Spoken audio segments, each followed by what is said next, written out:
அனைவருக்கும் வணக்கம். ஏற்கனவே இந்த மெஷின் சம்பந்தமாக நம்ம ஒரு வீடியோ போட்டிருப்போம். என்ன அப்படின்னு சொன்னால், இந்த மெஷின் வந்து நம்மளோட மெஷின் இல்லை, நம்ம ஜென்டெக் என்ஜினியரிங்கரோட ஆயில் எக்ஸ்ட்ராக்ஷன் மெஷின் இல்லை, வேறு ஒரு நிறுவனத்தோட machine, other company oil extraction machine. அதை நம்ம ஜென்டெக் ஆயில் எக்ஸ்ட்ராக்ஷன் மெஷினாக கன்வெர்ட் பண்ண வந்திருக்குது அப்படின்னு சொன்னேன். அப்புறம் என்ன சொன்னேன்னா, அந்த கன்வெர்ட் பண்ணி அதை ஒரு ட்ரையல் எடுத்து உங்களுக்கு வீடியோ போடுறேன்னு சொன்னேன். அதான் இப்போ வந்து நம்ம வந்து ட்ரையல் எடுக்க போகிறோம், வீடியோ போட போகிறோம். சரிங்களா?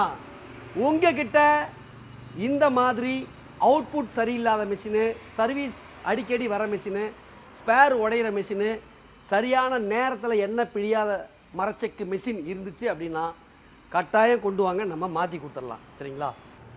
நன்றி.